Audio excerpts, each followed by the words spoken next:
Yes, it's a pleasure to continue after Max. Max was a student last spring, as it's called in the northern hemisphere where Sweden is, last autumn for you, which would be 10 months back something. And he came up to me and asked if there was a project within intensive care that he could pursue. And if I had told him that, yes, let's see, you could go to Sydney, you could talk among world-renowned speakers like Paul Young and Glenn Eastwood and Anders Orneman and others at the highly distinguished neuro-intensive Congress at St. George Hospital in Sydney. I don't think he really would have believed in what I planned for him, but that's what you just did. We're from Lund and Helsingborg, here in the southern part of Sweden, very close to the Danish border. Some of you might have seen the bridge.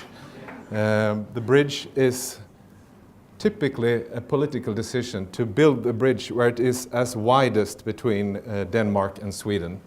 That was just so Malmö wouldn't be fit in the black hole of Sweden. The closest part is actually between Helsingborg and Helsingør on this part. But the bridge is here, and how many have seen the bridge? About half? Yeah. If you've seen this cat in the bridge, it's a cat that trespassed the shooting scene of one of the first episodes, and the cat's owner is actually the third name of the New England paper on TTM. I will show him a bit later. I'm glad I introduced cats also, because it seems like animals are popular here. Lund University was started up in 1666, originally as a Danish university, but then the Swedes took over. It has a quite long history of neuro research, especially in TBI, with the Lund concept for treating traumatic brain injury and managing the cerebral perfusion pressure a bit differently compared to other parts of the world. I would say that the big weakness with the Lund concept is that it has never been challenged in a randomized controlled trial. It's also been a quite strong animal research laboratory with Bo Siersjö and Tadeusz Wilok, looking into both ischemic process in the brain, but also hypothermia as a treatment for this ischemia. And the title I got today was TTM for cardiac arrest, could we do better? And I would just like to start with a perspective of what's happening out in the field with all the cardiac arrests that we see. And actually, we can see that we're at least doing better in terms of outcome throughout the years.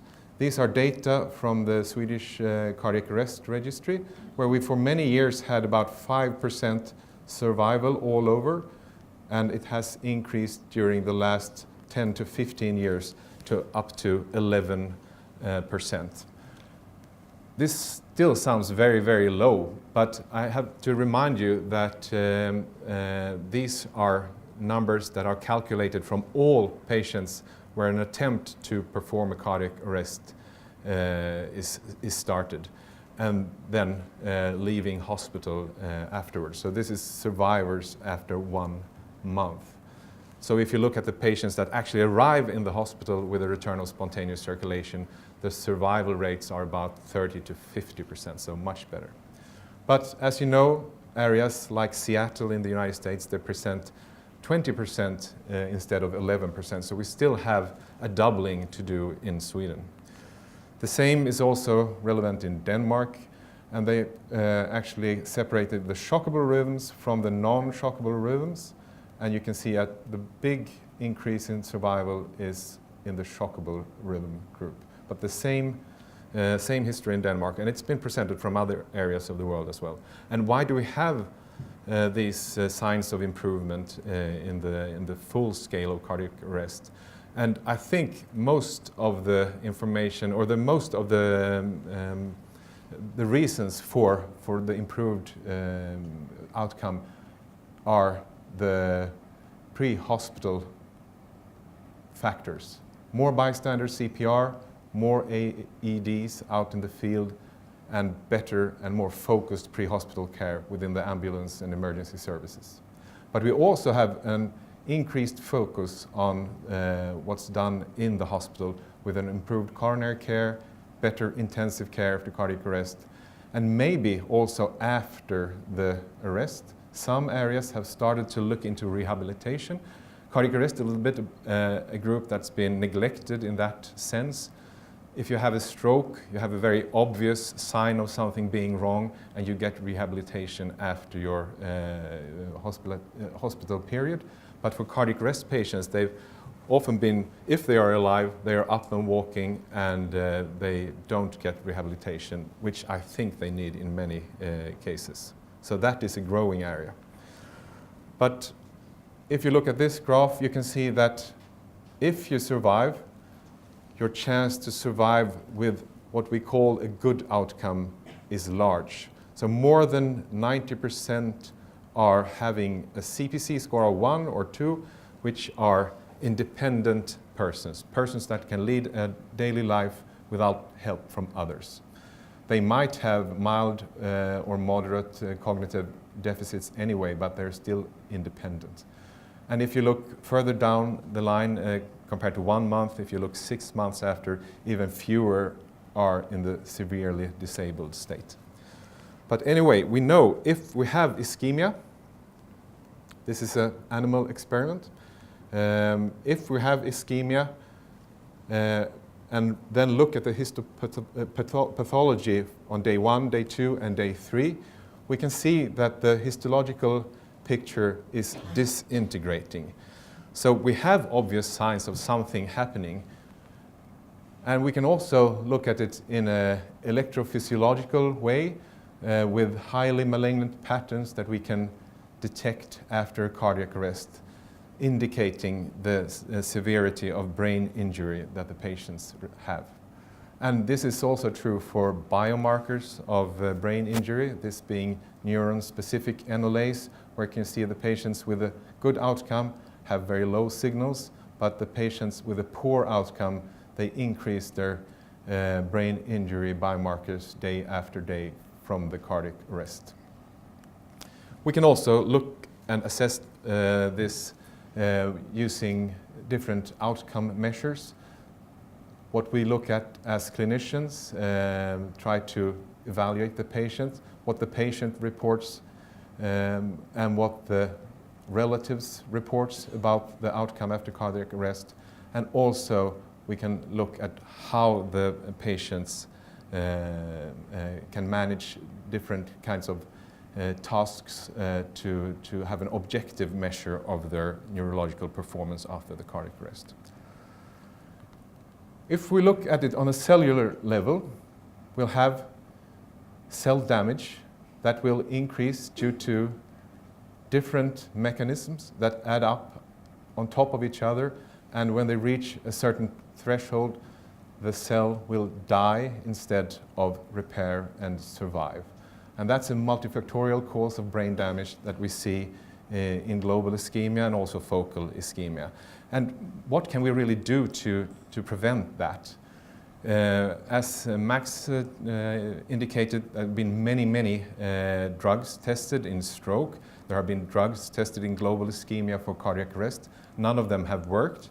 The only really promising treatment so far has been temperature management and hypothermia. And as Manoj indicated, it was first introduced in the 50s in cancer and also in cardiac arrest. But first time when it came into the clinical so-called guidelines, at least in Pittsburgh, it was in the 60s, early 60s, when Peter Safar introduced it. And it's surprisingly how modern his instruction how to perform cardiac arrest is if you compare it to what you can read in the hospitals today. It's about the same type of treatment. So things have evolved, gone back and evolved again. And the theoretical impact of hypothermia is that it suppresses almost all of these mechanisms, and that it pushes all the damages below the critical level, and the cell survives instead of dies. So there are really compelling evidence from theory and from animals that we have an effect of hypothermia. And that was then tested in the 2 papers that came out in 2002 in the New England Journal of Medicine, one from Australia and one from Europe, which really were blockbusters and changed the whole way we looked at the cardiac arrest patients, with the introduction of the post-resuscitation care chain in the chain of survival. It was implemented all over the Western world, at least, and it was a game changer in how cardiac arrest patients were perceived, not only in terms of temperature management, but also in terms of interest from cardiology, interest from neurology. A patient would suddenly receive coronary angiography and PCI, a patient that never would have received that 5 years before. And that has been introduced into the guidelines with a high level of evidence in 2005 and 2010. And then we came around and was a little provocative from up north, presenting the TTM trial in 2013, where we challenged the concept of 33 for 24 hours being the dogma for treatment for all cardiac arrest patients, and compared that to 36 degrees for the same period of time. And as you can see, no difference between these 2 interventions. And it is important to realize that we compared hypothermia with a little bit of less hypothermia in the upper arm. So both groups were temperature managed, but to different levels. But surprisingly, no difference in survival. So it didn't seem like the dose of hypothermia really had an impact on the survival. And also on all the neurocognitive outcomes that I mentioned before, there was no real statistically significant signal in any direction in all of these. And this is the cat owner, Tobias Kronberg, who designed the follow-up program that we had in TTM. And this is Gisela Lilja that really reinforced that we had face-to-face follow-up in almost all of the patients that survived in the trial. And I think that is a really quality mark of the TTM trial, that we actually met with the patients after the trial, not only a clinician doing an assessment based on charts or based on telephone. So she was really, really instrumental in this trial. Seems like this is a little bit of a widescreen. She is a little bit thinner than that picture indicates. Much thinner, actually. Okay, it might have caused some confusion. It might have opened the field a bit with the results of the TTM trial. And this might have reflected into the clinical guidelines we have for in 2015. But I also think that the guidelines have been very much influenced of the new way of assessing evidence using the grade methodology. Instead of before having had quite a lot of expert opinion within the guidelines groups, and that they could come up with a conclusion that was based very much on their own presumptions and ideas. Now they had to stay with a very strict way of assessing the evidence, and the grade have impacted how the guidelines today are worded. So going from strong level of evidence is now stated to be low to very low level of evidence for TTM for adult cardiac arrest patients. So it's quite interesting. Based on the 2 trials that came out in 2002, they've gone from level 2A to level 1, being very strong, back to low level and very low level, based on the 2 same trials. because the TTM trial did not really add to the level of evidence because both of the arms were cooled. But this is what it stated, and the TTM trial brings something into this statement. Clinicians could use a range from 32 to 36 degrees. They also acknowledge a lot of knowledge gaps. And this is something that's been reflected into clinical practice of today throughout the world. This is a survey from France. Niklas Nielsen is the first author, where he showed how the changes in the clinical use of temperature management was spread over Europe. And this is the picture that, a simplified picture of the results.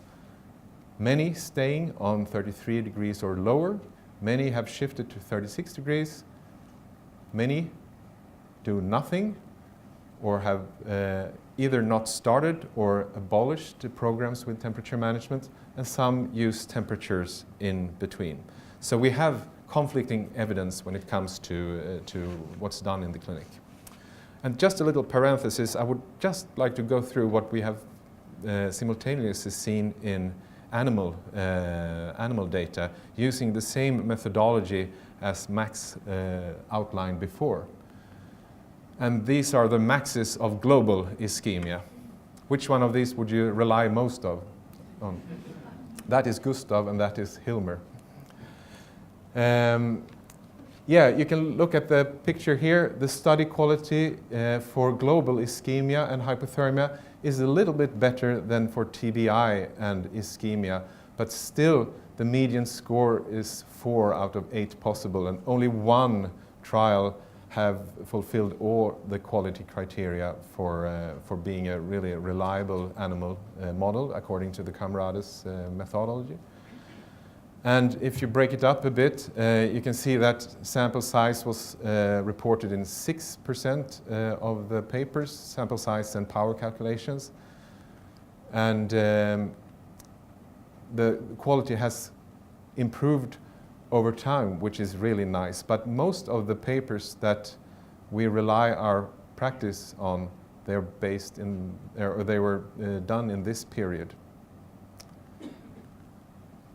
If we look at other aspects of animal data reflecting how they mimic our clinical practice, our clinical situation, you can see that only 21% of the studies had a long-term assessment, longer than only days or hours from the event, and only 6% were done in larger animals, so mostly rats and mice, and as Paul indicated before, they have another type of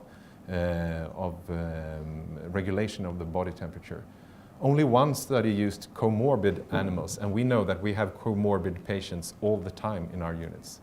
And this is also interesting and reflects back to what Paul said, that the animals are not in ICU after cardiac arrest. Maintaining rats at 33 became more difficult during the second 12 hours when these rats increased activity.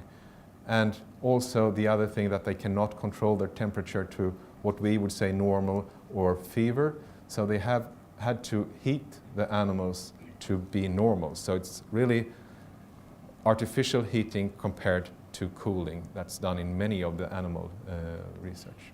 So the overall quality is relatively low, some improvements seen in recent years. There are low use of larger animals, which is a problem, low use of comorbid animals, which is a problem, of low use of long-term outcome. So can we do better?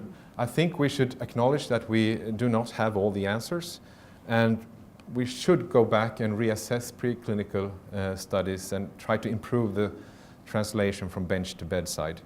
But I also think we should improve our clinical studies and try to perform low bias, internally valid, representative, externally valid, and larger trials to reduce the risk of random errors. So there is a lot of things we can do. So with all this together, I think still we are in a situation of total clinical equipoise for temperature management after cardiac arrest. And Within our group and within the community throughout the world, and especially with communication with Australia, we have thought that we have equipoise for a trial investigating hypothermia versus normothermia, and basically taking the phase 2 trials from 2002 into phase 3 trial of 2017. There is a lot of things that have happened in clinical trial medicine throughout these years, and we should incorporate that in the evidence base also for cardiac arrest patients. So we would propose a control arm avoiding fever and an experimental arm where we inducing hypothermia as rapidly as possible to the lower levels that have been indicated in earlier trials within a larger sample size. This is the trial name, Hypothermia or Early Treatment of Fever, TTM2. And the inclusion criteria are basically the same as we had in TTM1, with adult patients with an out-of-hospital cardiac arrest with a cardiac cause, presumably cardiac cause, and they should be eligible for full intensive care, and the therapy should be started within 3 hours from ROSC, trying to really emphasize on speed to target. And half of the patients will be treated at 33 degrees, and half of the patients will have fever prevention. And they will have continued fever prevention until 72 hours after the return of spontaneous circulation. This is the old graph from the HACA trial in 2002, where half of the patients went down to 33 and one looked like this. And this is something what the TTM2 might look like in the end. We really don't want to have patients in febrile ranges, and we will therefore have a trigger of 37.7. If the patient goes up above 37.7, reaching 37.8, physical cooling to 37.5 will be instituted. But if the patient does not go up here, it will be left at its own discretion. And of course, if it goes down after hitting here, it will also be left at its own discretion. So a patient can be randomized to this group and be here, but it should not go up into febrile levels. Both groups will be sedated. There will be bladder core temperature measurement and physical cooling devices using modern equipment, either surface cooling or intravascular cooling, to control temperature. The 33 group will obviously get the cooling as fast as possible, while the other group will have physical cooling when or if fever starts to come. We will look at 180-day mortality and functional status and quality of life. And then we will also look at all these more subtle instruments of neurocognitive function that we think can really give us more insights in this disease. Instruments that were sensitive, comparing a cardiac arrest population to a normal population, not having had a cardiac arrest, but did not show any signals within the 33-36 range. And this trial will be performed in Europe, the former TTM sites, plus a few more countries like France and Germany that were not part of it last time. We will also have Australia and New Zealand in a very tight connection because of the TAME trial that Glenn will talk about a little bit later. We have reached full harmonization between these two trials, full harmonization of inclusion criteria and also of data capture and follow-up. So we will have patients co-enrolled in both TAME and in TTM2, and we will also have patients that are only in each of the trials. And if you're interested in the TTM2 trial and its progress, you can look at the homepage, the Twitter account, or ask questions using the email that's down below. With that, I would like to thank you.